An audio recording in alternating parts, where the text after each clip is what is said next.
কোটিপতি যুবকের সঙ্গে পুরো 2024 সাল জুড়েই সময় কাটাতে দেখা গেছে বলিউড অভিনেত্রী কৃতি শ্যাননকে। যুবককে নিয়ে কম আলোচনা হয়নি। অবশেষে জানা যায় যুবকের নাম কবির বাহিয়া, যিনি পেশায় একজন ব্যবসায়ী ও কোটিপতি। 2025-এর শুরুতেই কবিরকে নিয়ে দিল্লি এসেছেন কৃতি শ্যানন। শোনা যাচ্ছে প্রেমিকের দিল্লি আসার কারণ তাকে বাবা মায়ের সঙ্গে আলাপ করাতে চান কৃতি। এটাও শোনা যাচ্ছে সব ঠিকঠাক থাকলে নাকি চলতি বছরই বিয়ের পিঁড়িতে বসবেন তারা।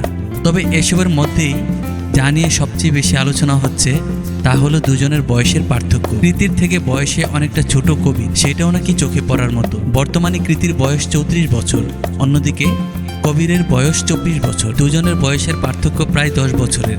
অভিনেত্রীর ঘনিষ্ঠ মহল জানাচ্ছে দুজনেই দুজনের প্রেমে মজেছেন, যে কারণে খুব শিগগিরই বিয়ের পরিকল্পনা করছেন এই জুটি। চলতি বছরটা কৃতি শুরুই করেছিলেন কবিরের সঙ্গে। বর্ষবরণের রাতে একসঙ্গে ক্যামেরাবন্দী হন তারা। তবে এই যাবৎ কৃতি বা কবির কেউই তাদের প্রেমের কথা স্বীকার করেননি।